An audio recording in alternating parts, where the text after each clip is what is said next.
Mark సువార్త 11వ అధ్యాయము 11వ వచనం నుండి 19వ వచనం వరకు. The gospel of mark chapter 11 verses 11 through 19.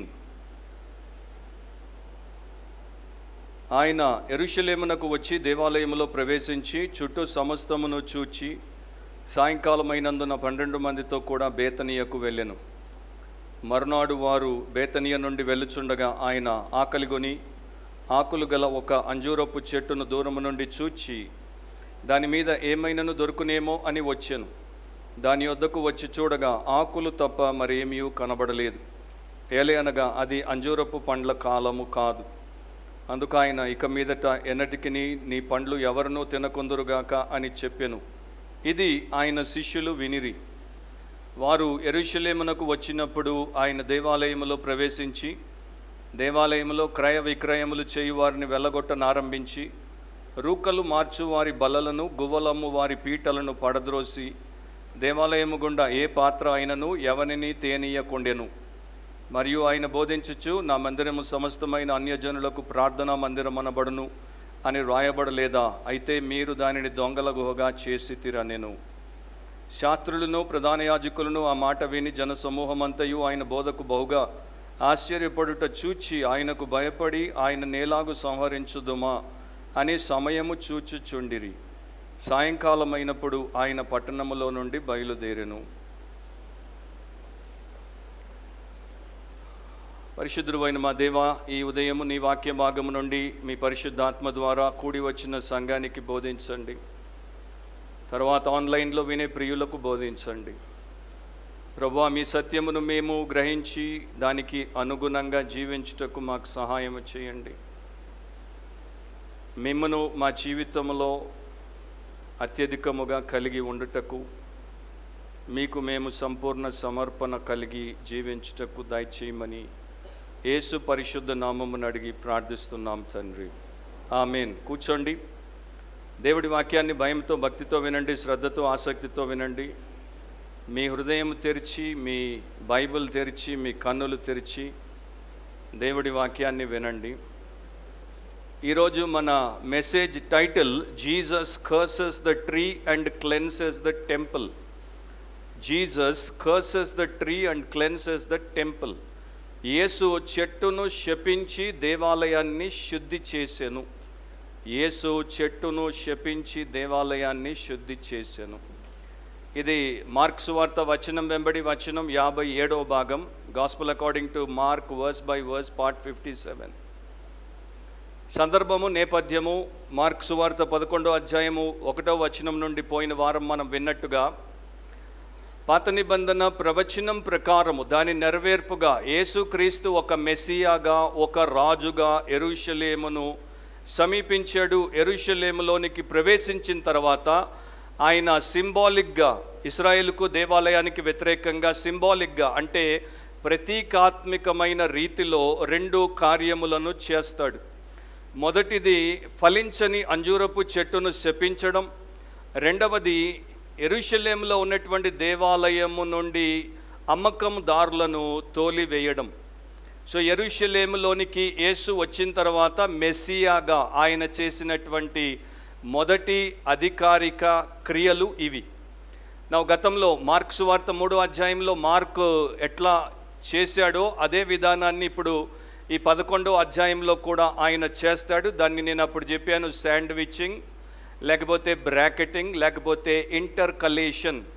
ఒక సంగతిని గురించి చెప్తూ దాన్ని ఒక వరకు చెప్పి ఆపేసి మధ్యలో ఇంకొక సంగతిని చెప్పి దాని తర్వాత మొదట చెప్పిన సంగతిని కొనసాగించడం. ఈ మార్క్ సువార్త 11వ అధ్యాయంలో మనము 12 నుండి 14 వరకు అంజూరపు చెట్టును చూస్తాము. ఆ తర్వాత 20 నుండి మరలా 21వ వచనం వరకు అంజూరపు చెట్టు తుది దశ ఏంటో మనము చూస్తాం.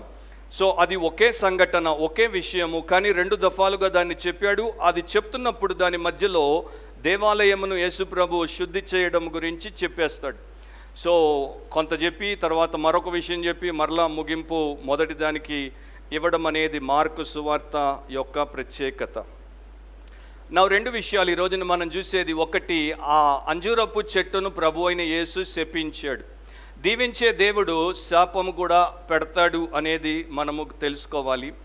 కేవలం ఎప్పుడు దేవుడు మనల్ని దీవిస్తూనే ఉండడు. దేవుడి చిత్తములో మనం ఉన్నప్పుడు దీవెన, దేవుడి చిత్తానికి వ్యతిరేకంగా మనం పోయినప్పుడు శాపానికి కూడా గురి అవుతాము. అది ఓల్డ్ టెస్టమెంట్లో ఉంది, న్యూ టెస్టమెంట్లో కూడా మనకి చివర్లో ప్రకటన గ్రంథంలో కనబడుతుంది.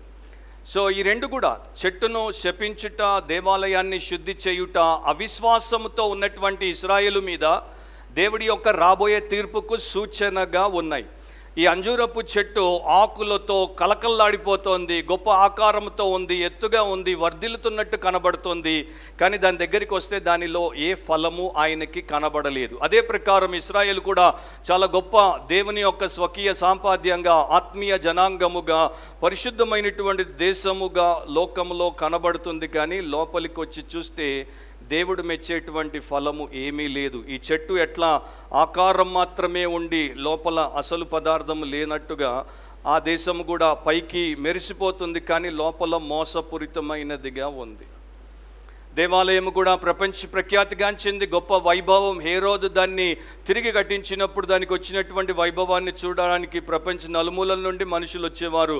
సో ఆ వైభవము యొక్క ముసుగులో దేవాలయంలో ఉన్నటువంటి అవినీతి, అక్రమము, దోపిడీ, దాంట్లో ఉన్నటువంటి ఒక ఫాల్స్ సెక్యూరిటీ అంటే తప్పుడు భద్రత అన్నీ కూడా కప్పివేయబడ్డాయి, బయటికి కనబడట్లేదు. కానీ యేసు వచ్చి ఆ దేవాలయాన్ని శుద్ధి చేసినప్పుడు అవన్నీ కూడా బయటపడ్డాయి. సో దేశము ఎట్లా ఫలము లేకుండా దేవుడి తీర్పుకు గురవుతుందో, అట్లాగే దేవాలయంలో విశ్వాసం కన్నా వ్యాపారం ఎక్కువైపోయినప్పుడు వర్తకులను దేవుడు బయటికి తోలేసి వర్తకులకు అవకాశం ఇచ్చినటువంటి యాజకులు, శాస్త్రులు, ప్రధాన యాజకులను కూడా ఆ స్థానము నుండి త్వరలో తొలగించబోతున్నాడు అనేది తెలియజేయడానికి ఆయన దీన్ని ఆబ్జెక్టివ్గా, అంటే అందరికీ అర్థమయ్యేలాగా ఒక చిత్ర రూపంలో చేశాడు. ఇప్పుడు మనం వచనం వెంబడి వచనం వెళ్దాం. 11వ వచనాన్ని, ఆయన యెరూషలేమునకు వచ్చి దేవాలయంలో ప్రవేశించి చుట్టూ సమస్తమును చూచి సాయంకాలమైనందున 12 మందితో కూడా బేతనియకు వెళ్ళెను. సో ఇది ఆ ముందు సాయంత్రం అన్నమాట. ఆయన దేవాలయంలోనికి వచ్చాడు. దేవాలయంలో అంటే బయట ప్రాంగణంలోనికి వచ్చాడు. దేవాలయం చాలా పెద్ద కట్టడము, పెద్ద సముదాయము, కాంప్లెక్స్ అన్నమాట అది. దాంట్లో ప్రాంగణాలు ఉంటాయి, కోర్ట్స్ ఉంటాయి, దాంట్లో బిల్డింగ్స్ ఉంటాయి, కట్టడాలు ఉంటాయి, అండ్ దాంట్లో మెయిన్ టెంపుల్ ఉంటుంది, ప్రధానమైనటువంటి ఆలయం ఉంటుంది. సో ఆయన ఆ యొక్క ప్రాంగణంలోనికి వచ్చాడు, దాన్ని పూర్తిగా చూశాడు. రేపటి రోజున దీని పరిస్థితిని తాను ఎట్లా సరిచేయబోతున్నాడో ఆయన సర్వే చేశాడనమాట. చాలా తీక్షణంగా ఆయన దాన్ని చూశాడు. అదే సమయంలో పస్కా కనుక లక్షల మంది ప్రపంచవ్యాప్తంగా అక్కడికి వచ్చినటువంటి మరి పర్యాటకులు ఉన్నారు, ఆరాధకులు ఉన్నారు, రకరకాల మనుషులు ఉన్నారు. సో ఒక స్కాలర్ చెప్పినట్టు యేసు యెరూషలేమునకు వచ్చినప్పుడు, దేవాలయంలోనికి వచ్చినప్పుడు దాని యొక్క అద్భుతమైనటువంటి వైభవాన్ని చూసి ఆశ్చర్యపోయేటువంటి ఒక పర్యాటకునిలాగా రాలేదు. రెండవది, ఆ దేవాలయంలో ప్రార్థన చేయడము లేక బలి అర్పించేటువంటి ఒక భక్తిగల ఆరాధకునిగా కూడా ఆయన రాలేదు. ఆయన తన రాజ్యాన్ని తనిఖీ చేయడానికి ప్రభువుగా, రాజుగా దేవాలయంలోనికి వచ్చాడు. దాన్ని సమస్తమును ఆయన కలయ చూచాడు, చుట్టూ సమస్తమును చూశాడు. సో అక్కడున్న ప్రతిదాన్ని చూశాడు, ప్రతిదీ గమనించాడు. అప్పుడైతే దేవాలయానికి వచ్చి అట్లా చూశాడు. ఇప్పుడైతే దేవాలయంలో, సంఘంలో, మందిరంలో సజీవుడిగా ఉంటాడు, ప్రతినిత్యము చూస్తాడు. ప్రకటన గ్రంథం 1వ అధ్యాయం ప్రకారం. తర్వాత సాయంత్రం అయిపోయింది కనుక ఆయన 12 మంది బేతనీకి వెళ్ళిపోయారు. గతంలో నేను చెప్పినట్టు బేతనీ లేక బేతనియా, మార్తా, మరియా, లాజర్లకు మరి గృహమున్న స్థలం అది. యేసుప్రభు వారి మధ్య అనేక సార్లు ఆతిథ్యం పుచ్చుకున్నాడు, బస చేశాడు. సో వారింటికైనా పోయి ఉండొచ్చు. లేకపోతే మార్కు సువార్త 14వ అధ్యాయంలో మరొక వ్యక్తిని కూడా మనం చూస్తాము. బేతనియలో కుష్ఠ రోగి అయిన సీమోను ఇంట భోజనమునకు కూర్చుండి ఉన్నప్పుడు. సో బహుశా యేసుప్రభు బేతనియలో కుష్ఠరోగిగా ఉన్నటువంటి సీమోను ఇంటికైనా పోయి ఉండొచ్చు. ఎందుకంటే లక్షలాది మంది యెరూషలేముకు వచ్చారు, లక్షలాది మంది దేవాలయ ఆరాధనకు వచ్చారు, పస్కాను జరిగించడానికి వచ్చారు కనుక ఆ పట్టణము కిటకిటలాడిపోతోంది. ఆ పట్టణంలో, దేవాలయంలో ఒకటే ఒక షరతు, ప్రతి ఒక్కరూ పస్కాను ఈ యొక్క పట్టణపు 4 గోడల మధ్యలోనే భుజించాలి. పస్కాను భుజించుట లోపలే చేయాలి. పస్కా భుజనం అయిన తర్వాత ఎక్కడైనా మీరు రాత్రి బస చేయొచ్చు. సో ఎక్కువ శాతము ఆ యొక్క పట్టణం బయటికి పోయి అక్కడ వారికి తెలిసిన వారి ఇళ్లలో లేకపోతే అక్కడ వారు ఇతర ఏర్పాట్లు చేసుకొని ఉండేవారు. సో యేసుప్రభు తన శిష్యులతో అట్లా బేతనియాకి తిరిగి వెళ్ళాడు. ఇప్పుడు మొదటిది, Jesus curses the fruitless tree. Jesus curses the fruitless tree. రాసుకునేవారు రాసుకోండి, 12 నుండి 14 వచనం వరకు. యేసు ఫలరహితమైన చెట్టును శపించెను. యేసు ఫలరహితమైన చెట్టును శపించెను. సో 12వ వచనం 13వ వచనంలో మొదటి భాగాన్ని మనం చూస్తే, మరునాడు వారు బేతనియ నుండి వెళ్ళుచుండగా ఆయన ఆకలిగొని ఆకులు గల ఒక అంజూరపు చెట్టును దూరము నుండి చూచి దాని మీద ఏమైనను దొరుకునేమో అని వచ్చాను. దాని యొద్దకు వచ్చి చూడగా ఆకులు తప్ప మరి ఏమీయో కనబడలేదు. సో మరుసటి ఉదయమే ప్రభు తన శిష్యులతో యెరూషలేముకు తిరిగి వచ్చాడు. వస్తున్నప్పుడు ఉదయమే ఆయన వచ్చాడు. ఆయనకు ఆకలేసింది. బహుశా ఆయన పెందలకడే లేచి ప్రార్థన చేసి ఉంటాడు. ప్రార్థన చేసిన తర్వాత నేరుగా ఆయన తన శిష్యుల బృందాన్ని వెంటబెట్టుకుని ఇటు వచ్చేసి ఉంటాడు. మార్తా మరియా ఇంట్లో ఉంటే వారికి, ఈ కుష్ఠరోగి అయినటువంటి సీమోను ఇంట్లో ఉంటే వారికి ఆయనకి బ్రేక్ఫాస్ట్ చేసి పెట్టేటువంటి అవకాశం ఇవ్వకుండానే వచ్చేసి ఉంటాడు. వచ్చేసినప్పుడు ఆయనకి ఆకలేసింది. మరి ఇప్పుడు యేసు దేవాది దేవుడు, 100% దేవుడు, 100% మానవుడు అన్నదానికి ఆయనకి దేవుని లక్షణాలు ఉన్నాయి అండ్ మానవుని లక్షణాలు ఉన్నాయి. హ్యూమన్ ఇమోషన్స్ అంటే మానవులకు ఉండేటువంటి మనోభావాలు, మానవులకు ఉండే లిమిటేషన్స్, పరిధులు ఆయనకున్నాయని బైబిల్ మనకి స్పష్టంగా చూపిస్తోంది. ఉదాహరణకి మార్కు సువార్తలోనే ఇప్పటిదాకా మనం నేర్చుకున్నాం, ఆయన కనికర పడతాడు, ఆయన కోపపడతాడు, ఆయన నిద్రపోతాడు, ఆయన ప్రేమిస్తాడు, ఆయన దుఃఖపడతాడు, ఆయన మరణిస్తాడు. అది తర్వాత మనం చూడబోతున్నాం. సో ఇవన్నీ కూడా మనుషులకు సంబంధించినటువంటి విషయాలు. ఆయన అద్భుతాలు చేసిన దేవుడు, but at the same time ఆయన వీటిని అనుభవించినటువంటి మానవుడు. సో అంజూరపు చెట్టు, ఇది ఆ కాలము అక్కడ ఇశ్రాయేల్ దేశంలో మరి అంజూరపు చెట్లు విస్తృతంగా ఉండేవి. మామూలుగా ఇది పెరిగితే దాదాపు 19 అడుగుల ఎత్తు పెరుగుతుంది, 6 మీటర్లు పెరుగుతుంది.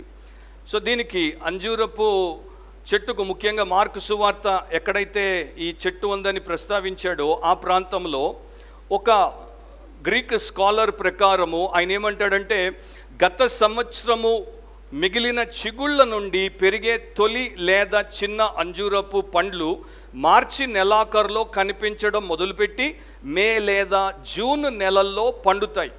కొత్త లేదా వసంతకాలపు చిగుళ్ళపై పెరిగే తరువాతి పెద్ద పెద్ద పరిపూర్ణమైనటువంటి అంజూరపు పండ్లు మాత్రం ఆగస్టు నుండి అక్టోబర్ వరకు కోస్తారు. సో ఇక్కడ మనము ప్రస్తావిస్తున్న తొలి అంజూరపు పండ్లు ఆకులతో పాటే ఏకకాలంలో కనిపించడం మొదలు పెడతాయని గమనించడం ముఖ్యం. నిజానికి కొన్నిసార్లు అవి ఆకుల కంటే ముందే వస్తాయి. పస్కా పండుగ సుమారు ఏప్రిల్ మాసంలో వస్తుంది కనుక యేసుప్రభు ఆ చెట్టు దగ్గరికి వచ్చినప్పుడు తొలి లేదా తరువాతి అంజూరపు పండ్లు పండే సమయము ఇంకా రాలేదు, కాబట్టి అది అంజూరపు పండ్ల కాలం కాదు అని మార్కు రాశాడు. అయితే ఈ చెట్టు ప్రత్యేకమైన చెట్టుగా కనిపిస్తోందని యేసు గమనించాడు. దానికి విస్తృతంగా ఆకులున్నాయి. బహుశా నిండు ఆకులతో ఉంది కాబట్టి దానికి పండ్లు కూడా ఉంటాయని యేసు ఆశించి ఉండవచ్చు. అయితే ఆయన దగ్గరకు వచ్చి చూసినప్పుడు దానికి ఆకులు తప్ప మరేమీ లేవు. అంటే ఆ చెట్టు ఎన్నో వాగ్దానాలు చేసింది కానీ వచ్చినటువంటి వారికి వాస్తవికంగా ఏమీ సహాయము చేయలేకపోయింది. End of quote.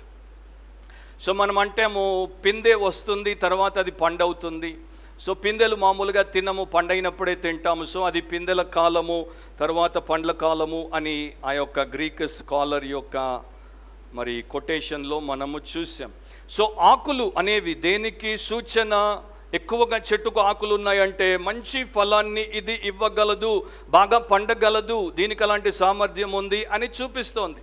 సో ఇశ్రాయేలు దేశం కూడా దేవుని యొక్క దేశము, దేవుడే స్వయంగా వారికి ఏకైక అద్వితీయ దేవుడిగా ఉన్న దేశము, ఆయన ఎంచుకున్న దేశము. అంటే వారికి ఉన్నంత ఆత్మీయత, వారికి ఉన్నంత భక్తి, వారికి ఉన్నంత ప్రార్థన అనుభవం, వారికి ఉన్నంత వాక్య జ్ఞానం ప్రపంచంలో మరి ఏ మనిషికి ఉండదు అని అందరూ అనుకుంటారు. అయితే వారి భక్తిలో ఫలము లేకుండా నిష్ఫలంగా ఉన్నారు. వారి యొక్క ఆత్మీయత లోపించి ఆచారముగా మారిపోయింది. అలాంటి పరిస్థితుల్లో వారు ఉన్నారు. ఇశ్రాయేలు మరి ఎట్లా పైకి మతభక్తిని చూపిస్తోందో ఈ చెట్టు కూడా అట్లాగే ఆకులను చూపించింది. రెండు కూడా దేవుడికి ఉపయోగకరంగా లేవు. పాత నిబంధన ప్రవక్తల ద్వారా దేవుడు ముందుగానే ఇజ్రాయేలు ఎట్లా ఫలిస్తుందో చెప్పించాడు. ఉదాహరణకి మీరు యెషయా గ్రంథం 27:6 చూస్తే, ఐజయా 27:6లో రాబో దినములలో యాకోబు వేరు పారును, ఇశ్రాయేలు చిగిర్చిపోయును, వారు భూలోకమును ఫలభరితముగా చేయుదురు. సో దేవుడి ఉద్దేశం ఏంటి? దేవుడి యొక్క ప్రణాళిక ఏంటి? ఇజ్రాయేలు వరకే పండడం కాదు, వారి ద్వారా భూలోకం అంతటిని కూడా ఫ్రూట్ఫుల్గా చేస్తారు, ఫలభరితముగా చేస్తారని దేవుడు చెప్పాడు. మరి అట్లాంటిది ఈ దేశము ఆకులు తప్ప ఫలము లేనటువంటి చెట్టును పోలి వందుతా ఎంత దారుణమైనటువంటి విషయం. సో ఫ్రూట్లెస్ లైఫ్ అంటారు దీన్ని, అంటే నిష్ఫలమైన జీవితము. ఇది ఆ చెట్టుకు వ్యతిరేకంగా ఇవ్వబడినటువంటి తీర్పు. సో ఆకులు తప్ప మరేమీ లేదు అంటే ఆ చెట్టు మీద దేవుడు ప్రకటించినటువంటి తీర్పు. ఇది ఒక విశేషమైనటువంటి వర్ణన, అంటే ఒక యూనిక్ డిస్క్రిప్షన్ అన్నమాట. దాంట్లో నిస్సారత ఉంది, అది పైకి సారము కలిగిందిగా కనపడుతుంది, కానీ లోపల సారమే లేదు. దానికి మాటలున్నాయి, దానికి ఆకారం ఉంది, దానికి రూపాలు ఉన్నాయి, దానికి ఖాళీ ప్రగల్భాలు ఉన్నాయి తప్ప మరి ఇంకేమీ లేదు, జీవము లేదు అని అది సూచిస్తోంది. రెండవది ఏంటంటే అది నిరాశ యొక్క వ్యక్తీకరణ. ఆకులు ప్రామిసెస్ అన్నమాట, ఆకులు వాగ్దానాలు. క్రైస్తవులు కూడా ఏం చేస్తారు? వారు రక్షించబడినప్పుడు, తర్వాత బాప్తిస్మం పొందుతున్నప్పుడు, తర్వాత చర్చ్ మెంబర్షిప్ తీసుకుంటున్నప్పుడు అటు దేవుడికి వాగ్దానము చేస్తారు అండ్ మనుషులకి వాగ్దానము చేస్తారు. అండ్ వారి వాగ్దానము ఒక కాల పరిమితి ఉండదు, జీవిత కాలం ఉంటుంది. సో దేవుడికి మనిషికి చేసినటువంటి వాగ్దానాన్ని ఎప్పుడైతే వారు నెరవేర్చరో అప్పుడు అది నిరర్ధకము. సో వారి యొక్క జీవితము నిరాశగా ఉండిపోతుంది. ఆకులే ఉన్నాయి, వాగ్దానాలే ఉన్నాయి, కానీ ఫలము, జీవితము, చేష్టలు లేవు అని అర్థం. మూడవది, ఇది నిరుపయోగము యొక్క ప్రకటన. సో ఈ చెట్టు తోటలో ఉంటే దానికి ఉపయోగపడట్లేదు, ఒక యజమానికి సంబంధించింది అయితే దానికి ఉపయోగపడట్లేదు, ఇది నేలకు కానీ వేరుకు కానీ దేనికి ఉపయోగపడట్లేదు, దీని ద్వారా ఎవరికి గౌరవము కలుగుట లేదు. రెండవది ఏంటి? ఎవరికి ఏ రకముగా కూడా ఉపయోగపడకుండా స్థలమును ఆక్రమించుకొని మాత్రం ఉంది. అండ్ మూడవది వినాశకరమైనటువంటి తీర్పు. ఆకులు తప్ప మరేమీ లేదంటే దాని యొక్క విశ్వాసము ఏదైతే అది ప్రకటిస్తుందో అది వ్యర్థము, దాని యొక్క మతము ఏదైతే ఉందో అది వ్యర్థము. సో ఈ ప్రకారం తీసుకుంటే మనము నిజముగా ఆత్మీయ ఫలమును కలిగి ఉండకుండా పైకి ప్రార్థన చేసినా, పైకి బైబిల్ పఠన చేసినా, పైకి సంఘారాధనకు వచ్చినా, పైకి కానుకేసినా, పైకి కరపత్రం ఇచ్చినా, మరొకటి చేసినా, సంఘ సభ్యత్వం తీసుకున్న అన్నీ కూడా వ్యర్థమే. ఎందుకంటే మన జీవితమే వ్యర్థమని అర్థమవుతోంది. ఒక పెద్ద వ్యక్తి, అంటే ఆ దేశంలో ఘనత పొందిన వ్యక్తి మరణించాడు. ఆయన ఇంట్లో ఆయనకి 3 కుమారులు ఉండేవారు. సో ఆయన భూస్థాపన కార్యక్రమానికి చాలామంది వచ్చారు. అంతా జరిగిపోయిన తర్వాత ఇద్దరు మాట్లాడుకుంటున్నప్పుడు ఈయనకి 3 కుమారులు ఉన్నారు కదా, వారు ఏం చేస్తుంటారు అంటే ఒక ఆయన ఆ కుటుంబానికి పరిచయస్తుడు చెప్పాడు, ఈయన పెద్ద కుమారుడు చాలా యోగ్యుడు, ఈయన పెద్ద కుమారుడు చాలా శ్రేష్టమైనటువంటి వ్యక్తి, ఈయన పెద్ద కుమారుడు ఈ తండ్రికి తగిన పేరు తెచ్చాడు, ఘనకార్యం చేశాడు, దేశం అంతట్లో తండ్రి పేరు మరి గొప్పగా మారు మోగేటట్టు చేశాడు. తండ్రి చనిపోయే ముందు పెద్ద కుమారుడిని బట్టి గొప్ప సంతోషంతో చనిపోయాడు. పెద్ద కుమారుడు ఇంటి పేరు పెట్టాడు. మరి ఇంకో 2 కుమారులు ఉన్నారు కదా, వారేం చేశారంటే ఇంకో 2 కూడా ఉన్నారు, వారు తండ్రి పేరు ఘనపరచబడినట్లు ఏమీ చేయలేదు, కాకపోతే వారు తండ్రికి చెడ్డ పేరు కూడా తెలియదు. తండ్రి పేరు మంట గలపలేదు, తండ్రి పేరు అవమానం పాలు, దూషణ పాలు చేయలేదు, కానీ వారు తండ్రికి ఏమీ పెద్ద పేరు సంపాదించి పెట్టలేదు. ఒకవేళ ఆయనకి పెద్ద కుమారుడే లేకపోతే అసలు ఈ 2 వలన ఆ తండ్రి పేరు ఎవరికి తెలిసేదే కాదేమో అని ఆయన వాపోయాడంట.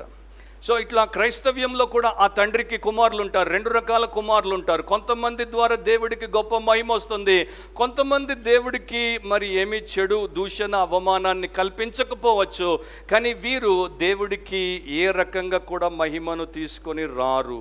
దీన్ని ఉద్దేశించి యేసు ప్రభు యోహాను సువార్త 15వ అధ్యాయం 8వ వచనంలో ఈ ప్రకారం చెప్పారు, జాన్ 15:8లో మీరు బహుగా ఫలించుట వలన నా తండ్రి మహిమపరచబడును, ఇందువలన మీరు నా శిష్యులగుదురు.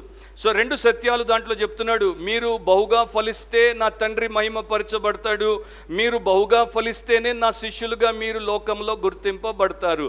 సో ఒక ట్రూ బిలీవర్ విస్తృతంగా ఫ్రూట్ఫుల్గా ఉంటుంది. ఒక ట్రూ బిలీవర్ యొక్క ఫ్రూట్ ద్వారా God is glorified abundantly. So నేను ఫలిస్తే మరి నేను శిష్యురాలను, నేను దేవుణ్ణి మహిమపరిచిన వ్యక్తిని, నిజమైనటువంటి క్రైస్తవుడను అనేది అక్కడ దేవుడు పెట్టాడు. సో దేవుని వాక్యాన్ని మీరు జాగ్రత్తగా చదివితే ఆయన వాక్యానికి కావచ్చు, ఆయనతో మనం చేసే కవనెంట్ నిబంధనకి కావచ్చు, విధేయతతో నీతితో స్పందించడాన్ని బైబిల్ ఫలించుటతో పోల్చి చూపిస్తోంది. ఒక వ్యక్తి ఫలించాడు, ఒక వ్యక్తి ఫలించింది అంటే వారు వాక్యానికి విధేయత చూపుతారు, దేవుడితో వారు చేసిన నిబంధనకి విధేయత చూపుతారు. అండ్ దేవుడి ప్రజలమని చెప్పినప్పుడు వారు చేసే స్తుతి, ఆరాధన, సమర్పణ అండ్ నీతితో కూడినటువంటి విధేయత అనేవి వారి యొక్క ఫలములుగా బయట కనబడతాయి. లేకపోతే వారు కేవలము ఆకులు గల వేషధారులుగా ఉండిపోతారు. ఇప్పుడు 13లో 2వ భాగం 14వ వచనాన్ని చూడండి. ఏలయనగా అది అంజూరపు పండ్ల కాలము కాదు, అందుకైన ఇక మీదట ఎన్నిటికి నీ పండ్లు ఎవరునూ తినకొందురుగాక అని చెప్పాను. ఇది ఆయన శిష్యులు వినిరి. యేసుప్రభు ఆకలిగా ఉన్నాడు, ఏమైనా దొరుకునేమో అని చెట్టు దగ్గరికి వచ్చాడు. అక్కడ ఏమీ లేదు, ఆకులు తప్ప ఏమీ లేదు. కనుక ఆయన నిరాశ చెందాడు. అండ్ ఆ సమయంలో ఇక మీదట ఎన్నటికి నీ పండ్లు ఎవరినూ తినకొందురుగాక అని శపించాడు. అంటే ఇక అది ఎండిపోతుంది, ఇక అది అక్కడ లేకుండా చచ్చిపోతుంది. దానికి ఇక అసలు ఆ యొక్క మూలమే ఉండదు, ఆకులు కూడా ఉండవు. సో దేవుడు ఏమంటున్నాడు, నువ్వు ఫలమైనా ఇవ్వాలి, లేకపోతే నువ్వు లేకుండానైనా పోవాలి. గుర్తుపెట్టుకోండి క్రైస్తవులారా, మీరు ఫలించే వారిగానైనా ఉండాలి, లేకపోతే మీరు లేకుండానైనా పోవాలి. ఫలము లేకుండా ఆకులతో మీరు అలంకరించబడి ఉండుట దేవుడి చిత్తము కాదు. సో యేసుప్రభు ఇపాటికి ఎన్నో అద్భుతాలు చేశాడు, మనం వాటిని విన్నాము, నేర్చుకున్నాము. ఇది first nature miracle which is destructive. ఇది ఆయన చేసిన మొదటి వినాశనకరమైనటువంటి ప్రకృతి సంబంధమైనటువంటి అద్భుతం. ప్రతి అద్భుతంలో ఆయన ఒక క్రియేషన్ని చూపిస్తాడంటే ఒక సృష్టిని, ఒక మేలును, ఒక ప్రయోజనాన్ని, ఒక దాన్ని ఆయన చేసి చూపిస్తాడు. ఇక్కడ ఒక దాన్ని ఆయన లేకుండా నాశనము చేస్తున్నాడు. ఇది ఆ సువార్తలో మొదటి డిస్ట్రక్టివ్ నేచర్ మిరకల్ అంటారు. సో 21వ వచనంలో మనం తర్వాత వచ్చే లెసన్లో చూస్తాము, ఆర్ తెలుగు బైబిల్లో 20లో ఉంది, ఆ అంజూరపు చెట్టు వేళ్ళు మొదలుకొని ఎండి ఉండుట చూచిరి. సో అది వెంటనే వేళ్లతో, మత్తయి అయితే వెంటనే అంటాడు, సేమ్ టైంలో అది ఎండిపోయింది అంటాడు. మార్క్ ఏమో తర్వాత వీరు చూసినప్పుడు అది ఎండిపోయింది, వేళ్లతో సహా ఎండిపోయింది. ఒక చెట్టు వేళ్లతో సహా ఎండిపోవడానికి ఎంతకాలం పట్టాలో మరి మీరు వెంకట్రావుని, లలితని అడిగితే చెప్తారు. ఎందుకంటే వారికి వ్యవసాయం, అగ్రికల్చరిస్టులుగా వాళ్ళకి ఆ యొక్క అనుభవం ఉంది. సంవత్సరాలు పడుతుంది వేళ్ళు ఎండిపోవాలంటే. కానీ సృష్టికర్త మాట, సృష్టి ఎట్లా విన్నదో చూడండి. అయితే ఇక్కడ మార్కు చేసినటువంటి ఒక పని చాలా పెద్ద సమస్యను లేవనెత్తింది, వివాదాస్పదమైన సమస్య అది. అదేంటంటే మార్కు ఇక్కడ 13లో చివరిలో ఏమి రాశాడు, ఏలయనగా అది అంజూరపు పండ్ల కాలము కాదు. సో ఆయన అది అంజూరపు పండ్ల కాలము కాదు అనే స్టేట్మెంట్ చేసేసాడు. కనుక చాలామంది దాన్ని పైనుండి బ్లాంకెట్గా అట్లాగే తీసేసుకొని మరి వారు యేసు ప్రభువుని తప్పు పట్టడం మొదలుపెట్టారు. అలాంటి ఒక ప్రపంచ ప్రముఖుడు, ఆయన పేరు బర్ట్రాండ్ రస్సెల్ ఒక ఎస్సే రాశాడు, ఒక వ్యాసం అంటారు దాన్ని తెలుగులో.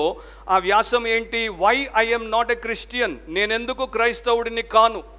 సో దాంట్లో ఈ మార్కు సువార్త 11వ అధ్యాయంలో ఈ వచనాన్ని పేర్కొని ఇట్లా రాశాడు. నేను ఆయన్ని కోట్ చేస్తున్నాను. ఇది చాలా విచిత్రమైన కథ, ఎందుకంటే అది అంజూర పండ్ల సరైన కాలము కాదు అని బైబిల్లో రాయబడి ఉంది. మరియు మీరు నిజంగా ఆ చెట్టును నిందించలేరు.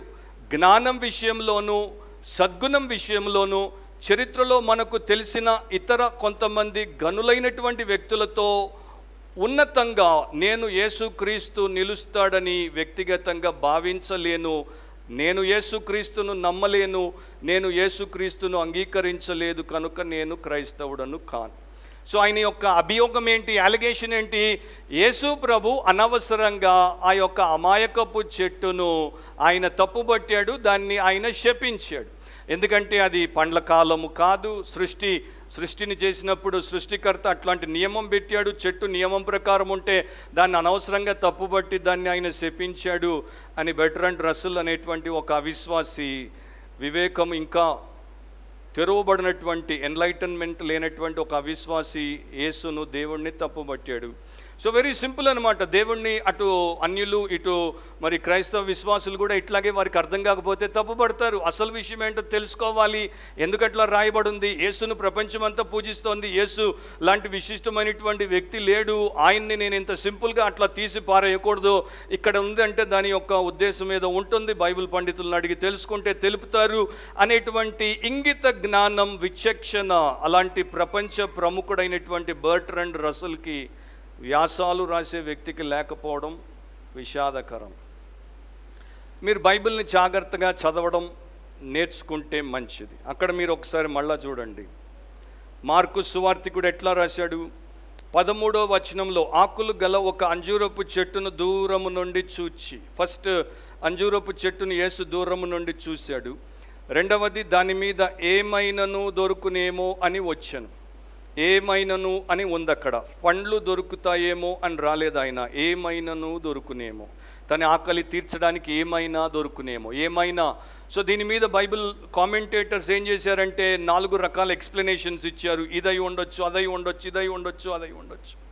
వాటన్నిటిని ఇప్పుడు చెప్పి మన టైంని నేను వాటికి ఇవ్వదలుచుకోలేదు. సింపుల్గా నేను అక్కడ కొందరు మెజారిటీ ఒప్పుకునేది ఏంటంటే అది పిందెలు ఉండే కాలము, పండ్ల కాలము కాదు కనుక, మార్కు న్యాచురల్గా అందరూ పండ్లే తింటారు కనుక పండ్ల కాలం కాదు అంటున్నాడు. పిందెలు లేవు అనట్లేదు. పిందెలు ఉండాలి, పిందెలు ఉండొచ్చు. యేసు పిందెల కోసం వచ్చాడేమో అని కామెంటేటర్స్ అభిప్రాయపడతారు. కాకపోతే మన పాయింట్ ఏంటంటే ఆయన ఆ యొక్క చెట్టును దేశానికి ఒక సింబాలిక్ ఆబ్జెక్ట్గా చూపిస్తున్నాడు. అంటే ఒక సాదృశ్యముగా లేకపోతే ప్రతీకాత్మకమైనటువంటి వస్తువుగా చూపిస్తున్నాడు. కనుక చెట్టు యొక్క ప్రతి వివరముతో మనకు పని లేదు అనేది మనం గ్రహించాలి. స్క్రిప్చర్ యొక్క ఇంటర్ప్రిటేషన్లో ప్రతి డీటెయిల్లో మనం తల దూరిస్తే మన తల వాచిపోతుంది అండ్ మనకేమి ఉపయోగం ఉండదు. మెయిన్ పాయింట్ ఏంటి? ఆయన చెట్టు దగ్గరికి ఏమైనా దొరుకుతుందేమో అని వచ్చాడు. ఆయనకు ఉపయోగపడే ఏమైనా ఆయనకి దొరకలేదు. అది మెయిన్ పాయింట్. సో మీరు ఆశించి ఒకరి దగ్గరికి వెళ్తారు, మీరు ఆశించింది వారి దగ్గర మీకు దొరకకపోతే దట్స్ ద పాయింట్.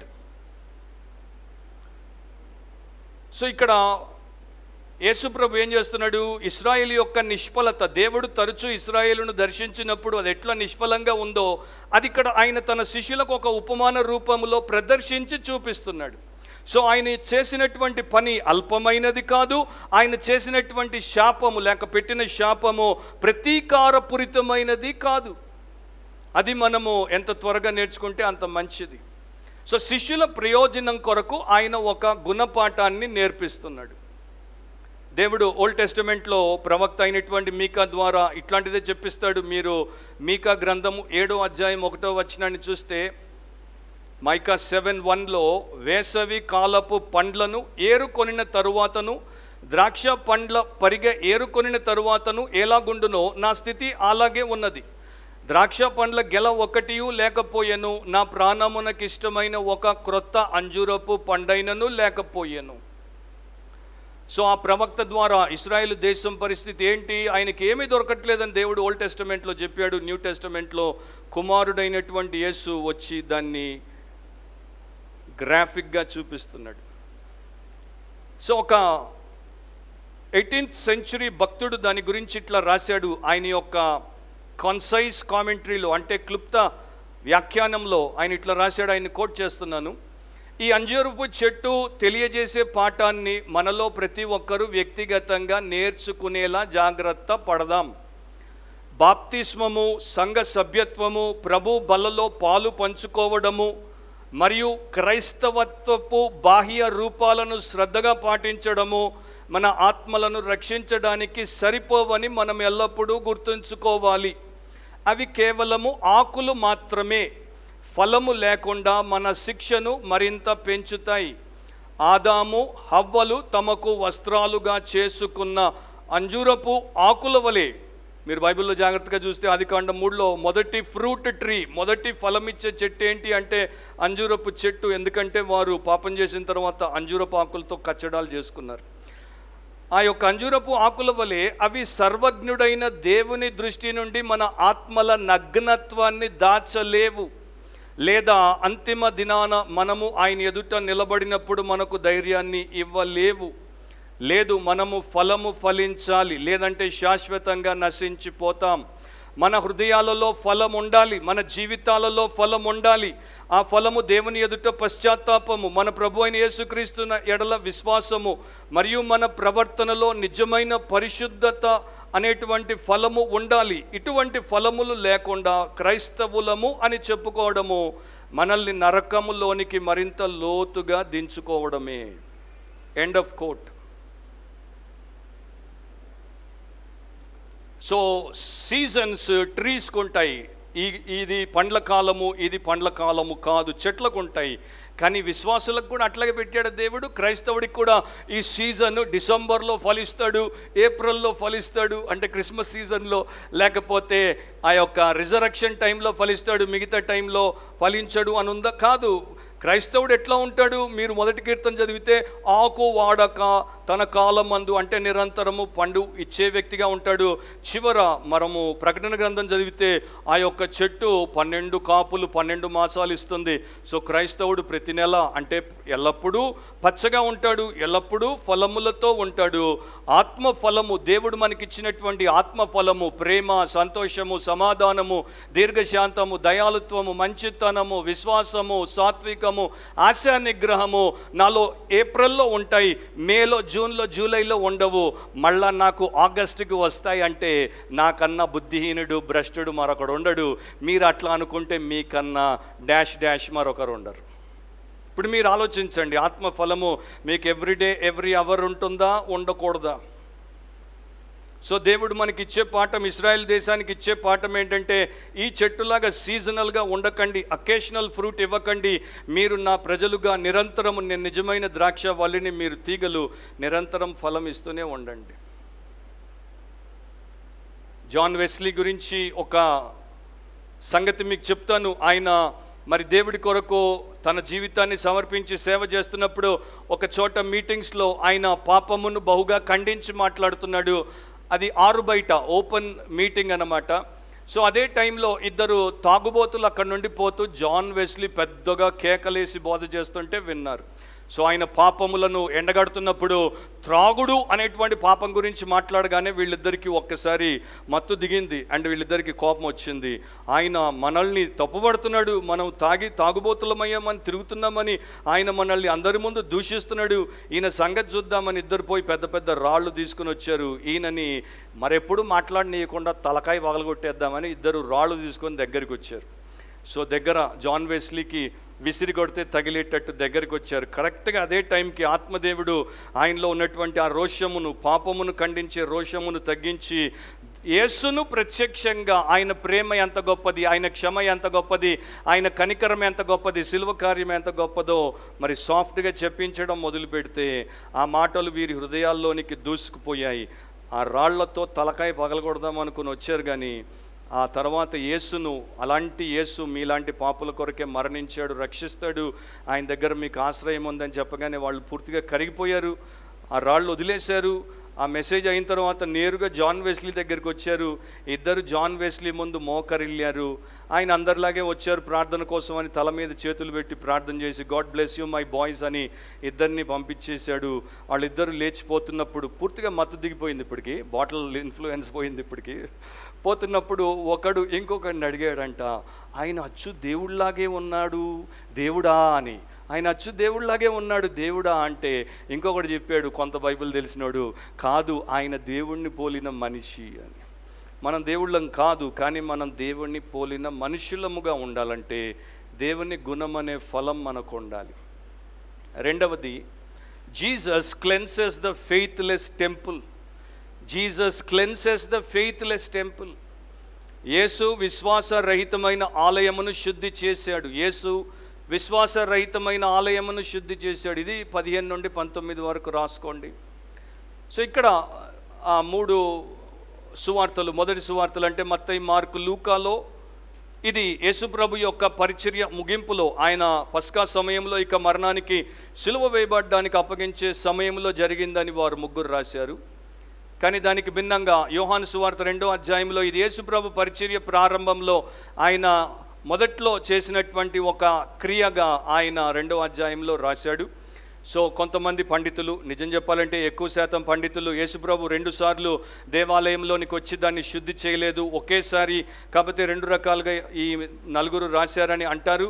కానీ మనము అక్కడ కొన్ని జాగ్రత్తగా గమనిస్తే వ్యత్యాసాలు ఉన్నాయి కనుక మైనారిటీ యొక్క అభిప్రాయం ఏంటంటే అవి 2 వేరు సంఘటనలు, ఒకటి మొదట ఒకటి చివర జరిగింది. సో నా అభిప్రాయం కూడా అంతే, అది మొదట ఒకసారి తర్వాత రెండవసారి జరిగింది. అవి 2 సెపరేట్ ఈవెంట్స్. మొదటిసారి మీరు తర్వాత చూసుకోండి, ఇప్పుడు చూసే సమయం లేదు. యోహాను సువార్త 2వ అధ్యాయం మీరు తర్వాత చదవండి. అక్కడ దేవాలయంలోనికి వచ్చినప్పుడు కొరడా పట్టుకుంటాడు అండ్ ఆయన ఉక్రోషంతో అంటాడు, నా తండ్రి ఇల్లు వ్యాపారపు టిల్లుగా చేయకూడని చెప్పాను. ఆ మాటలు జాగ్రత్తగా వినండి. నా తండ్రి ఇల్లు వ్యాపారపు టిల్లుగా చేయకూడని చెప్పాను.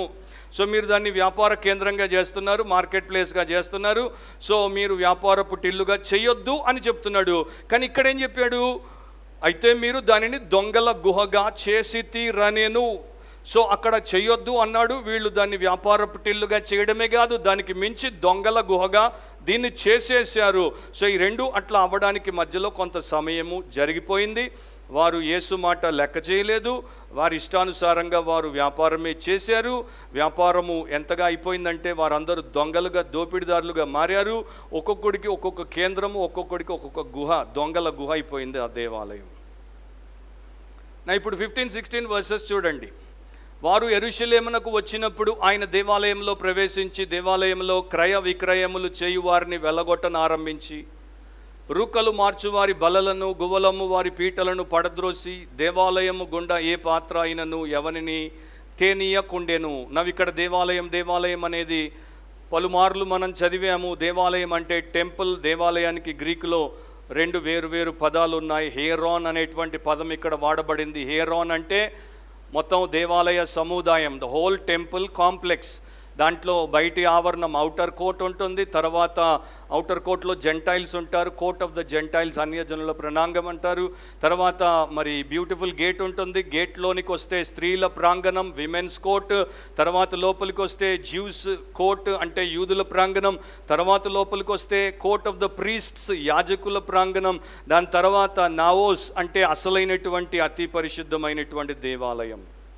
సో ఈ ప్రకారం ఆ సముదాయం అంతటినీ వారు మరి దేవాలయం అని సంబోధిస్తారు. సో యేసు ప్రభు బయట ఆ యొక్క ఆవరణంలోనికి వచ్చాడు. అక్కడ అన్యజనుల ఆవరణం అని పిలువబడుతుంది, అక్కడికి వచ్చాడు.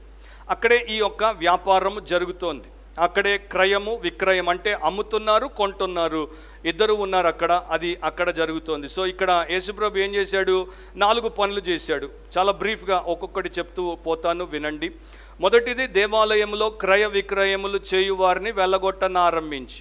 సో దేవాలయంలో అమ్మక కేంద్రాల్లో ఏం అమ్ముతున్నారు, దేవుడికి అర్పించేటువంటి బలులు, లేకపోతే దైవారాధనలో వారు ఉపయోగించేటువంటి సామాగ్రి. ఉదాహరణకు గొర్రెలు, పావురాలు, పిండి, నూనె, మరి ఇట్లాంటి వస్తువులను అక్కడ వారు ఇస్తారు. ఈ యొక్క యోహాన్లో మీరు చూస్తే ఎడ్లు గొర్రెలు అని కూడా అంటాడు. ఇక్కడ మార్కు గొర్రెలను రాయలేదు, పావురాలు. కానీ వారు ఎడ్లు, గొర్రెలు, పావురాలు, పిండి, నూనె, సాంబ్రాణి ఇట్లాంటివన్నీ కూడా అక్కడ పెట్టి అమ్ముతారు. సో అవి కొనుక్కునే వారు అక్కడికి వచ్చి కొనుక్కుంటారు. నా ఇప్పుడు అన్యులు వస్తున్నారు అండ్ యూదులు వస్తున్నారు. యూదులు అదే దేశం నుండి, వారు వలస వెళ్ళిన ఇతర దేశాల నుండి వస్తారు. అన్యులు ఇతర దేశాల నుండే వస్తారు. సో వారు వచ్చినప్పుడు అంత దూరం నుండి వస్తున్నప్పుడు ఒకడు ఎడ్డును ఒకడు గొర్రెను బలిగా ఇవ్వాలంటే అంత దూరం నుండి మోసుకొని రావడం, ప్రయాణము చాలా కష్టం కనుక వారందరూ దేవాలయం దగ్గరకు వచ్చి వారికి కావాల్సింది అక్కడ కొంటారు. మిగతా వారు ఇశ్రాయేల్లోనే యెరూషలేం బయటే ఉన్నటువంటి వారు సొంతవి తీసుకొని వస్తే లోపల వాటిని అంగీకరించారు. ప్రీస్టే ఇన్స్పెక్టర్, అంటే ఈ యొక్క యాజకుడే పర్యవేక్షకుడు. సో నేను నా సొంత గొర్రెను తీసుకుని వస్తే ఆయన దాంట్లో తప్పకుండా 100% లోపం ఉందని, పనికిరాదని పక్కన పెట్టిస్తాడు. ఇప్పుడు ఏం చేయమంటావు అంటే, అక్కడే దుకాణం ఉంది దేవాలయ ప్రాంగణంలో, అక్కడ పోయి కొనుక్కో, అక్కడ అన్నీ కూడా మేము ఇన్స్పెక్ట్ చేసి పెట్టినవి, అవన్నీ అంగీకరించబడతాయి. సో ఇక్కడ ఏంటంటే, ఈ యాజకుడికి అమ్మకందారుడు ఒక కమిషన్ ఏజెంట్. వాడు 100ది 500కి అమ్ముతాడు, 300 వీడికి ఇస్తాడు, 100 అసలు 100 వాడి లాభం పెట్టుకుంటాడు. మీకు అర్థమైందా డీల్ ఎట్లా ఉందో? సో అట్లా ఉన్నప్పుడు దేవాలయానికి ఎవరు వారి సొంతవి తెచ్చినా రిజెక్ట్. ఏం చెయ్యాలి? ఇక్కడే కొనాలి. అప్పుడే మంద మీద దంద బాగా పెరుగుతూ ఉంటుంది. అది అక్కడ జరుగుతున్నటువంటి ఒక దారుణం. అందుకని అక్కడ మార్క్ ఎట్లా వాడాడు? మార్క్ ఎప్పుడు యేసు ప్రభు యొక్క రోషాన్ని మనకు చూపిస్తాడు. మార్కు సువార్తలో యేసు దయ్యములను వెళ్ళగొట్టినప్పుడు ఎట్లా వెళ్ళగొట్టాడో, ఈ యొక్క క్రయ విక్రయములు చేయువారిని కూడా అట్లాగే వెళ్ళగొట్టినట్టు మార్కు గ్రీక్ భాషలో రాశాడు. దయ్యాన్ని వెళ్ళగొట్టినట్టు దేవాలయములో నుండి ఈ యొక్క దుర్మార్గులను వెళ్ళగొట్టాడు. రెండవది ఏంటి? రూకలు మార్చు వారి బలలను పడద్రోసాడు. రూకలు అంటే మనీ చేంజర్స్. ఈ రోజున మీరు ఒక విదేశానికి వెళ్తే ఎయిర్పోర్ట్లో foreign exchange, forex money changer అని ఉంటుంది, బయట ఉంటుంది. సో నేను ఎయిర్పోర్ట్లో డబ్బు మార్చను. మోస్ట్లీ ఎయిర్పోర్ట్లో డబ్బు మనం ఒకవేళ ఎక్స్చేంజ్ చేస్తే వాళ్ళు ఎక్కువ రేటు తీసుకుంటారు, ఫీజు తీసుకుంటారు, మనకి నష్టం. మనం ఆ యొక్క పట్టణంలోనికి పోయి అక్కడ మనం బ్యాంకులోనో లేకపోతే రిలయబుల్ మనీ చేంజర్ దగ్గర మార్చుకుంటే మనకి లాభం. సో వీళ్ళు కూడా దేవాలయంలో పెట్టారు. దూరము నుండి వచ్చినటువంటి వారు వారి కరెన్సీతో వస్తారు. ఆ కరెన్సీని అంటే ఆ ధనాన్ని దేవాలయంలో వీరు కట్టే టెంపుల్ ట్యాక్స్, దేవాలయపు సుంకానికి వారు అంగీకరించరు. ఆ దేవాలయంలో సుంకం కట్టాలంటే ఒకటి అంగీకరించబడుతుంది. దాన్ని టైరియన్ షెకెల్ అంటారు, లేకపోతే సిల్వర్ డ్రాక్మా. ఎందుకంటే ఆ నాణ్యానికి పవిత్రత ఎక్కువ.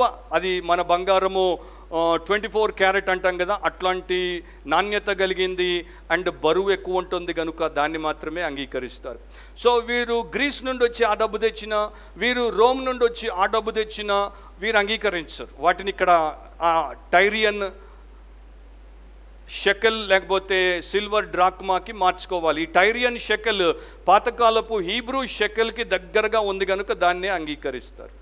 అండ్ దేవాలయానికి వచ్చేటువంటి ప్రతి ఒక్కరూ ట్యాక్స్ కట్టాలి. సో తప్పదు. ఏం చేస్తారు? ఇంకొంతమంది ఇప్పుడు రోమన్ దేవత లేకపోతే రోమన్ చక్రవర్తి ముద్రింపబడినటువంటి నాణ్యం ఉంటే దాన్ని అంగీకరించరు. గ్రీకు దేవత యొక్క నాణ్యం ఉంటే దాన్ని అంగీకరించరు. మీరు ఇట్లాంటి అన్య దేవతల నాణ్యాలు తెచ్చి నిజదేవుడిని అవమానిస్తున్నారని వెళ్ళగొడతారు. సో రకరకాల కారణాలు ఉన్నాయి. కనుక ఏం చేయాలంటే అక్కడే వీరు కొనాలి. సో అక్కడ ఎంత తీసుకుంటారు? మీకు 1/2 షెకేల్ కావాలంటే దాని మీద మార్పిడికి 6% ఫీజు తీసుకుంటారు. నాకు 1/2 షెకేలు, మేము 4 ఉన్నాం, 2 షెకేళ్ళు, 4 1/2 షెకేళ్ళు కావాలంటే 6 ప్లస్ ఇంకొక 6 అట్లా తీసుకుంటారు.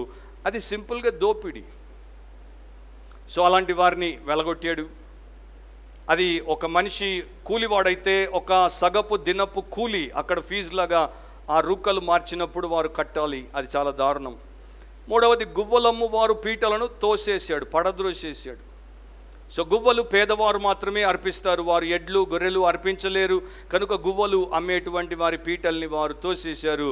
సో ఒక స్కాలర్ ప్రకారము మీరు యెరూషలేం బయట గువ్వ ₹1 కొంటే దేవాలయంలో గువ్వ ₹51 పెట్టి కొనాలి. అంటే 50 times మోర్ ద ప్రైస్. మనందరికీ తెలుసు, మన దేశంలో కూడా వివిధ రకాలైనటువంటి మత కేంద్రాలు, దేవాలయాలు ఉంటాయి. అక్కడే దోపిడీ జరుగుతుందని మనందరికీ తెలుసు. 4వది, దేవాలయము గుండా ఏ పాత్ర అయినను ఎవరిని తేనీయకుండెను. ఏంటది? దేవాలయ ప్రాంగణం ఔటర్ కోర్ట్లో అది ఒక థరోఫేర్గా మార్చేసుకున్నారు, రాకపోకల మార్గంగా పెట్టుకున్నారు.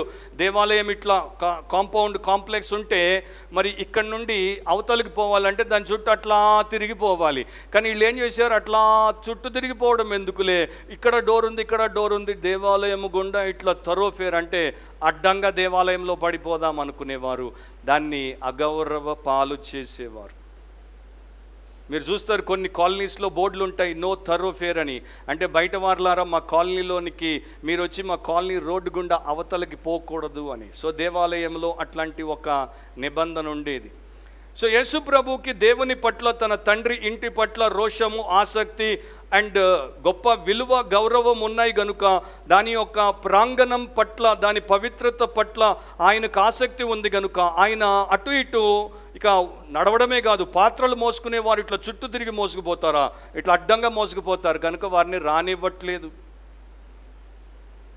ఆ పాటికే దేవాలయ నిబంధన ఏంటి అంటే, యూదుల మిష్నా ప్రకారము ఎవ్వరు కూడా కర్రతో దేవాలయ ప్రాంగణంలోనికి రావద్దు, చెప్పులేసుకొని రావద్దు, సొంత సంచితో రావద్దు, పాదాలకు దుమ్మంటితే బయట నీళ్లతో శుభ్రంగా కడుక్కొని దేవాలయంలో కాలు పెట్టాలి, దేవాలయంలో ఉన్నంతసేపు ఉమ్మి వేయకూడదు, అంటే దేవాలయమును షార్ట్ కట్ వేగా, అంటే అడ్డదారిగా లేకపోతే చిన్న పక్కదారిగా వాడకూడదు.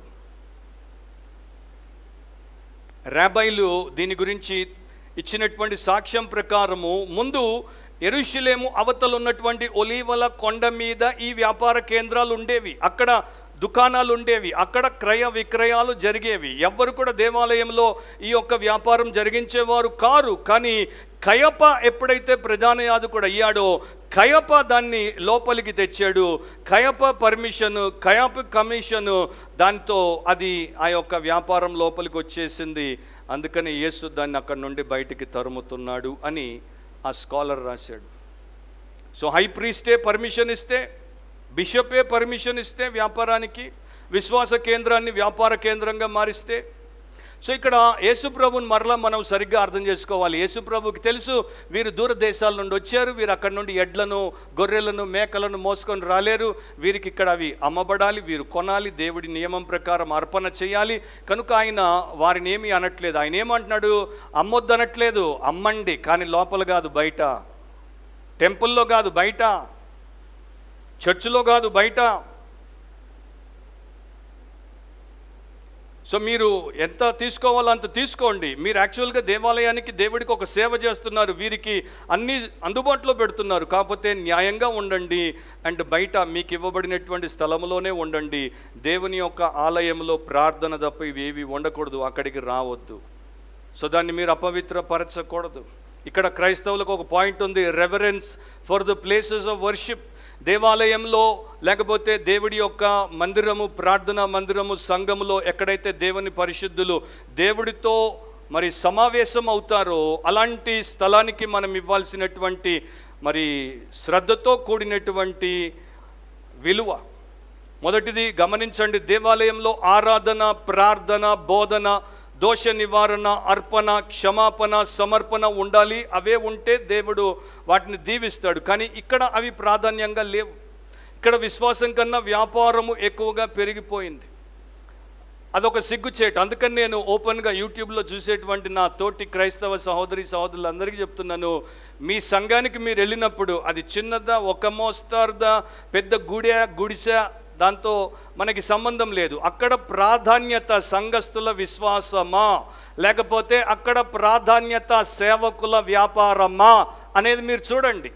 మీ సంఘంలో విశ్వాసుల విశ్వాసాన్ని వారు పెంపొందించే ప్రతి ప్రయత్నం, పరిచర్య చేస్తున్నారా, లేకపోతే విశ్వాసాన్ని అడ్డంగా పెట్టుకొని విశ్వాసులను అడ్డంగా నిలువు దోపిడీ చేసి సేవకులు వ్యాపారం చేస్తున్నారా, మీరే తెలుసుకోండి. సో ప్రజల ఆరాధన కొరకు ప్రత్యేకించబడినటువంటి స్థలాలను మనం ఎంతో భక్తి శ్రద్ధలతో ఉపయోగించుకోవాలి. అది వాక్య భాగం మనకు నేర్పించేటువంటి సత్యం. యేసు ప్రభు ఆ ప్రకారము దానిని, ఆ యొక్క మందిర ప్రతిష్టను కాపాడినట్లు మనం చూస్తున్నాం.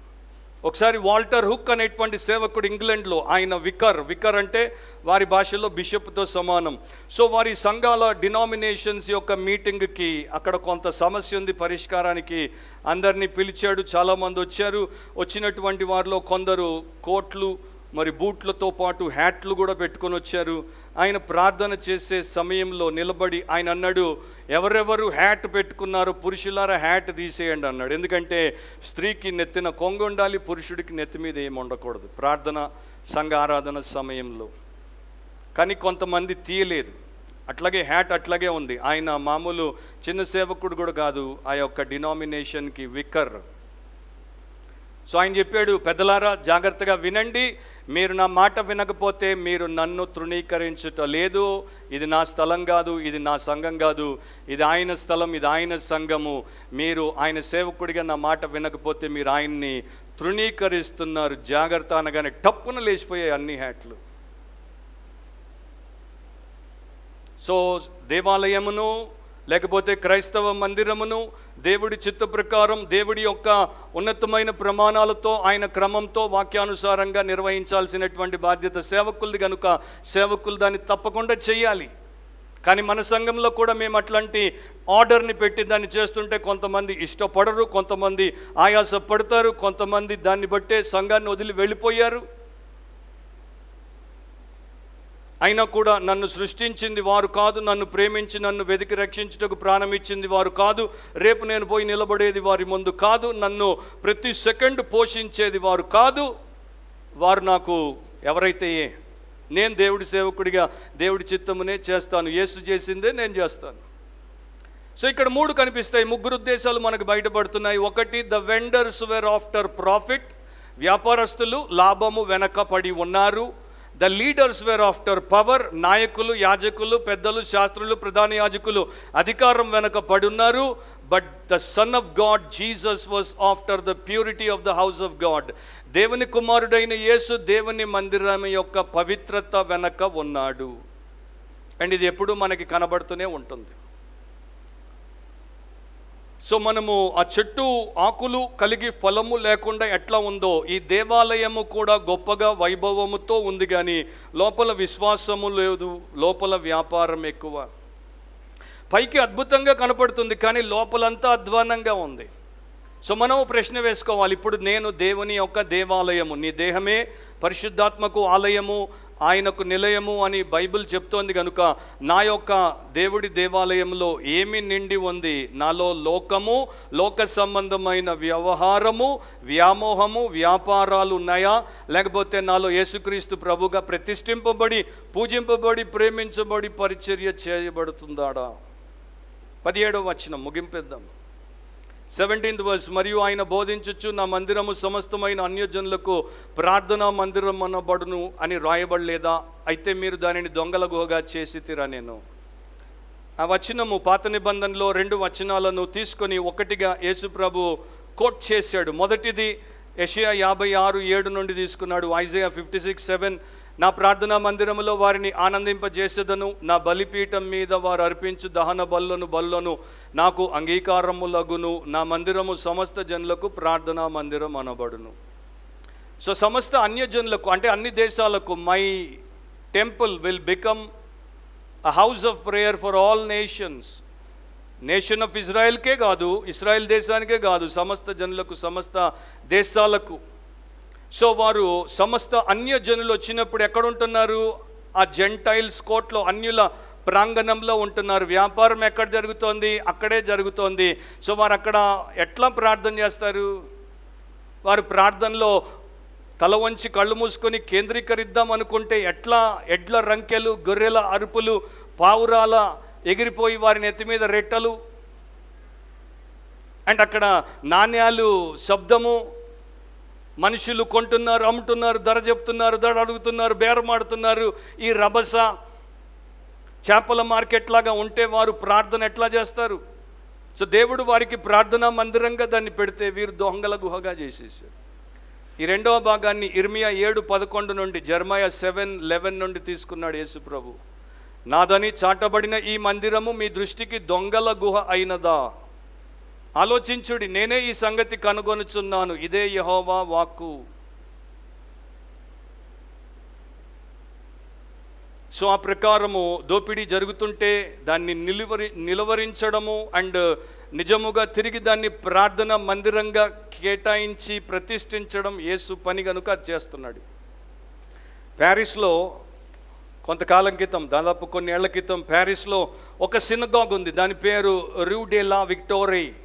ఆ సినగాగులో మరి యూదులు వచ్చి ప్రార్థన చేస్తుంటే శనివారము సబ్బాతు దినాన్న వారు ప్రార్థనలో మునిగిపోయి ఉన్నారు. అండ్ యూదుల ప్రార్థన మనలాగా పసలేని ప్రార్థనలాగా, జీవం లేని ప్రార్థనలాగా ఉండదు. యూదులు ముందుకి వెనక్కి ఊగుతూ ప్రార్థన చేస్తారు, ఎంతో మరి ఉత్సాహంతో ప్రార్థన చేస్తారు. సో వాళ్ళు ముందుకి వెనక్కి ఊగుతుంటే వెనక నుండి మెల్లగా నలుగురు జేబు దొంగలు ఒక్కొక్కటి పరుసు కొట్టేసుకుంటూ పోతున్నారు యూదుల సమాజ మందిరంలో, సినగాగులో.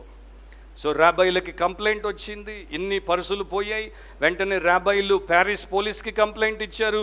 ప్యారిస్ పోలీసులు మఫ్టీలో వచ్చి నిలబడ్డారు, కొందరిని పట్టుకున్నారు.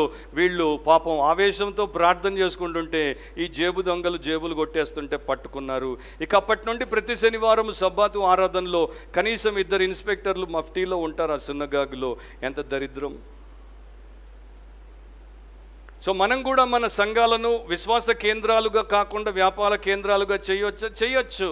వాక్యానికి వ్యతిరేకంగా మీరు ఎక్కడైనా పోయి మీరు వ్యవహారం చేస్తే, లావాదేవీ చేస్తే, మీరు మరి సేవకుడే కాదు, మీరు కూడా దాంట్లో పాలిభాగస్తులై విశ్వాస కేంద్రాన్ని వ్యాపార కేంద్రంగా మార్చేస్తారు. మేము ఒకప్పుడు ఈ సంఘము స్టార్ట్ చేయక మునుపు మేము బయట నుండి వచ్చిన తర్వాత ఒక అమెరికన్ పాస్టర్ ఉండే పెద్ద చర్చికి వెళ్ళేవారం. అక్కడికి 1000 మంది వచ్చేవారు ఆదివారం. అండ్ అక్కడ నేను చూశాను, సేవకులు వస్తారు అండ్ ఎగ్జిక్యూటివ్స్ వస్తారు, వ్యాపారులు వస్తారు. సో అయిపోయిన తర్వాత వారు మరి వారి వ్యాపారాలను మెంబర్లకి చెప్పి, మెంబర్ల నుండి వారి వ్యాపారాలకు మరి ఆదాయం సంపాదించే ప్రయత్నం చేస్తారు. సో నాకు ఇట్టే అర్థమైపోయింది, వీళ్ళు Christians, so called church members చర్చ్కి వచ్చేది ఆయన్ని విశ్వాసంతో ఆరాధించడానికి కాదు. ఈ చర్చ్లో ఎక్కువ మంది ఉన్నారు, వీరికి వచ్చిన బిజినెస్ కార్డు ఇచ్చి, వీరికి వచ్చిన దుకాణం హ్యాండ్ బిల్ ఇస్తే వీరు నా దగ్గర కొనుక్కుంటారు. వీరు ఆ చర్చికి మెంబర్లు అయితే అయ్యారు, వీళ్ళు నాకు కస్టమర్లు అవుతారు, నేను వీళ్ళ ద్వారా లాభం పొందొచ్చు అంటే అది దుర్మార్గం. దాన్నే ఇక్కడ యేసు ప్రభు తప్పుబట్టి దయ్యాలను వెళ్ళగొట్టినట్టు బయటికి వెళ్ళగొట్టాడు. చర్చ్ టైంలో చర్చ్ దగ్గర ఆ పనులు మనం చేయకూడదు. తర్వాత మీరు ఏమిటి అన్నది వారితో మంచి అన్యోన్య సహవాసము కలిగి ఉండండి, వారితో స్నేహం చేయండి. అయిపోగానే హుష్ కాకుల్లో ఎగిరిపోకుండా 2 గంటలు ముసల్లమ్మల్లాగా కూర్చోండి, మాట్లాడండి, ఒకరి విషయాలు ఒకరు చెప్పుకోండి, తెలుసుకోండి. దాని తర్వాత మీరేంటి, మీ బిజినెస్ ఏంటి, మీ దుకాణం ఏంటి, మీ లాభం ఏంటి, మీ రాబడి ఏంటి, మీ నష్టం ఏంటి వాళ్ళకి తెలిస్తే దేవుడు వారిని ప్రేరేపిస్తే వారే మీ దగ్గరికి వచ్చి కొనుక్కుంటారేమో. మీరు చర్చ్ దాకా మోసుకొని వచ్చి అమ్మనవసరం లేదు, వారే దుకాణం దాకా వచ్చి కొనుక్కొని పోతారేమో. కరెక్టా కాదా? సత్యమే చెప్తున్నానా లేదా? ముగిచేద్దాం. చివరి ఆదివారం మనకి యూత్ ఫెలోషిప్ కూడా ఉంటుంది. ఓల్డ్ టెస్టమెంట్లో ప్రవక్తలు ఎప్పుడు కూడా ఆలయములను శుద్ధి చేయలేదు, రాజులు మాత్రమే శుద్ధి చేసేవారు. ఇక్కడ యేసు ప్రభు ఒక ప్రవచనాత్మకమైనటువంటి రీతిలో మెస్సియాగా, రాజుగా దాన్ని శుద్ధి చేస్తున్నాడు. అది కూడా పాత నిబంధన ప్రవచన నెరవేర్పు. 18వ వచనంలో శాస్త్రులను ప్రధాన యాజకులను ఆ మాట విని జనసమూహమంతయు ఆయన బోధకు బహుగా ఆశ్చర్యపడుట చూచి ఆయనకు భయపడి ఆయన ఎలాగు సంహరించుదుమా అని సమయము చూచుచుండిరి. సో ఆల్రెడీ మనం వీరిని చాలాసార్లు చూసాం కనుక ప్రత్యేకంగా చెప్పేది ఏమి లేదు. శాస్త్రులు, ప్రధాన యాజకులు యేసును చూశారు, యేసు చేసింది గమనించారు, యేసు మాట విన్నారు. అయినా కూడా అందరూ ఆయన బోధకు ఆశ్చర్యపడి అందరూ దాన్ని అంగీకరిస్తూ ఉంటే వీరు ఆయనకు భయపడ్డారు. అండ్ వీరి యొక్క ఫస్ట్ రెస్పాన్స్ ఏంటి? ఆయన ఎట్లా సంహరించుదామా? How can we kill him? ఆయన ఎట్లా చంపేద్దాం? అరే యేసుప్రభు వచ్చి మీకు ఎంత గొప్ప సహాయం చేస్తున్నాడు, మీ యొక్క కరప్షన్ని ఆయన క్లీన్ చేస్తున్నాడు. అంటే మీలో ఉన్నటువంటి నిండిపోతున్న కుళ్ళును ఆయన తీసివేయడానికి, మీ పుచ్చును ఆయన తీసివేయడానికి వస్తే ఆయన్నే చంపుతాము అనేటువంటి ఆలోచన వచ్చిందంటే మీరు ఎంత పుచ్చిపోయిన దుర్మార్గులరా. సో వారు ఆయన ఎట్లా చంపుదామా అనేటువంటి ప్లాన్ వేసుకుంటున్నారు. ఎందుకంటే ఆయన వారి యొక్క తోరాకి, వారి యొక్క టెంపుల్కి, ఆ రెండింటికి వారు చేసిన అన్యాయాన్ని సరిచేస్తున్నాడు. అది సరిచేసేస్తే వారు అక్కడ ఇక ఉండలేరు, వారి అధికారం ఉండదు, వారి యొక్క ఆధిపత్యం ఉండదు, అన్నీ పోతాయి. కనుక ఆయన అడ్డు తొలగించుకుంటేనే మనం కొనసాగొచ్చు. So they wanted to destroy Jesus. And I want to tell you something my members, ఎప్పుడైతే దేవుడి సేవకుడిని, దేవుడి సేవను మెంబర్లు చేయనివ్వరో మీరు కూడా చేసేది అదే. ఆయన యేసు మాట మీకు నేర్పించి, యేసు మాట ప్రకారం నడిచి, యేసు మాటను మీరు నేర్చుకొని నడవండి అని చెప్పినప్పుడు ఆయన మీద ఒత్తిడి వేసిన, లేకపోతే ఆయన్ని ఏదో రకంగా ప్రలోభానికి గురి చేసి వంచాలనుకున్న మీరు కూడా యేసును చంపే ప్రయత్నమే చేస్తున్నారు. ఆ దుర్మార్గము మనం ఎప్పుడు చేయకూడదు. ఆయన దేవుని సేవకుడు, ఆయన చెప్పేది దేవుని చిత్తము, వాక్యం అయితే దానికి లోబడుటే, ఆ జనాల్లాగా బ్రతుకుటే మంచిది. కానీ ఈ యొక్క వేషధారులైన శాస్త్రుల్లాగా, యాజకుల్లాగా మనం ఉండకూడదు. వారికి పట్టిన గతే మనకు కూడా పడుతుంది. సో అంజూరపు చెట్టు దేవాలయములో ఒక ప్రతిరూపాన్ని చూపిస్తోంది. కరెక్ట్గా ఆ రోజే బలులు విస్తృతంగా అక్కడ పస్కాను బట్టి జరుగుతున్నాయి. అండ్ ఎవరి కోసమైతే బలులు అర్పించబడుతున్నాయో ఆ బలులు అర్పించేటువంటి ఆ పరిచారకులు ఆ ప్రభువునే చంపేద్దాం అనుకుంటున్నారు. వాళ్ళు ఆయన ఎలాగూ స్వీకరించుదుమా అని కాదు, ఆయన ఎలాగూ సంహరించుదుమా అని ఆలోచిస్తున్నారు. అది దారుణం. 19 సాయంకాలం అయినప్పుడు ఆయన పట్టణంలో నుండి బయలుదేరెను. మళ్ళా సాయంత్రం అయింది, ఆయన పట్టణం నుండి బయటికి వెళ్ళిపోవాలి కనుక బయటికి వెళ్ళిపోయాడు. బేతనియాకి వెళ్ళాడో, యెరూషలేం బయటే ఉన్నాడో మనకి తెలియదు. సో క్రైస్తవ సంఘం యొక్క రెస్పాన్సిబిలిటీ ఏంటి? నేను ఆ జీసస్లో, నిజమైన ద్రాక్షవల్లి అయిన జీసస్లో ఒక ఫ్రూట్ఫుల్ బ్రాంచ్గా, ఒక ఫలించే కొమ్మగా ఉండాలి. నేను ఆ యొక్క బాడీ ఆఫ్ క్రైస్ట్, అంటే క్రీస్తు యొక్క శరీరం, లేకపోతే బిల్డింగ్ ఆఫ్ ద లార్డ్, దేవుని యొక్క దేవాలయము అనేటువంటి సంఘము, ఆయన శరీరం, ఆ బిల్డింగ్లో నేను ఒక ఫెయిత్ఫుల్ మెంబర్గా ఉండాలి. సో ఫ్రూట్ఫుల్గా, ఫెయిత్ఫుల్గా మనం ఉండడానికి దేవుడు దీని ద్వారా మనకి హెచ్చరిక చేస్తున్నాడు. ఆ ఫ్రూట్లెస్ ట్రీగా, ఆ ఫెయిత్లెస్ టెంపుల్గా మనం ఉండకూడదు. సో నా ప్రియ సహోదరి సహోదరుడా, మీ జీవితం ఎట్లా ఉంది పరీక్షించుకోండి. పైకి చాలా గొప్ప అలంకరణ మీకు ఉండొచ్చు, కానీ ఇటు చూస్తే ఆకులు, అటు చూస్తే ఆకులు, ఇటు చూస్తే ఆకులు, అవతల వైపు చూస్తే ఆకులు, ఎటు చూసినా పైనుండి కింది దాకా ఆకులే, కానీ ఫలము లేదా? రెండవది, మీరు దేవుని యొక్క ప్రజలు దేవాలయంలాగా ఉన్నారంటే ఇటు డెకరేషను, అటు డెకరేషను, అటు డెకరేషను, అవతల డెకరేషను, మధ్యలో నో డివోషను. అట్లా అయితే మీరు డిస్ట్రాక్షన్కే ఉపయోగపడతారు, కానీ దేవుని దగ్గరకు వచ్చే వారికి డివోషన్కి ఉపయోగపడరు. సో రక్షణ లేని వారు ఇప్పుడు రక్షించబడాలి, అండ్ రక్షించబడిన వారు ఇప్పుడే రూపాంతరపరచబట్టకు దేవుడిని ఆశ్రయించాలి. అలా మనం ప్రార్థన చేసుకుందాం. విరిగి నలిగిన మనస్సుతో మిమ్మల్ని మీరు దేవుని ఎదుట తగ్గించుకొని వినయముతో ఆయన్ని వేడుకోండి, ఆయన కార్యము చేస్తాడు. పరిశుద్ధుడు అయిన మా దేవా, ఈ ఉదయకాల సమయంలో మీ వాక్యమును మాకు మీరు ఇచ్చారు, బోధించారు, హెచ్చరించారు. మాకు మీరు అండగా ఉండి ఆశ్రయించి మేము మేలు పొందినట్లు ఆదరించారు. దేవా, రక్షణ లేని ప్రతి ఒక్కరిని రక్షించమని ప్రార్థిస్తున్నాను. మీరు సిలువలో బలియాగమై మీ రక్తమును చిందించి, మీ ప్రాణమును అర్పించి, చనిపోయి సమాధి చేయబడి 3వ దినమున మరలా తిరిగి లేచారు. అది వారి కోసం, మా కోసమే చేశారని ప్రతి ఒక్కరు గ్రహించి రక్షణ పొందినట్లు, పాపం ఒప్పుకొని విడిచిపెట్టి మారు మనసు పొందినట్లు చేయండి. మీరు మా కొరకు పరలోకంలో తండ్రి కుడిపార్శ్వమున ఆసీనుడై ఉండి విజ్ఞాపన చేస్తున్నారు. మీరు త్వరలో వచ్చి మమ్మల్ని తీసుకెళ్తారు. మీరు మమ్మల్ని విడవరు, ఎడబాయరు. మీరు మాకు ఇచ్చిన ఆజ్ఞల ప్రకారం మీరు చేసిన బోధ అంతటిని గైకొన్నట్లు మాకు సహాయం చేయండి. మేము సంవత్సరం అంతా ఫలించే చెట్టులాగా ఉండుటకు, ఆత్మ ఫలముతో నిండి బహుగా ఫలించుటకు కృప చూపించమని యేసు పరిశుద్ధ నామమున ప్రార్థించి వేడుకుంటున్నాం తండ్రి. ఆమెన్.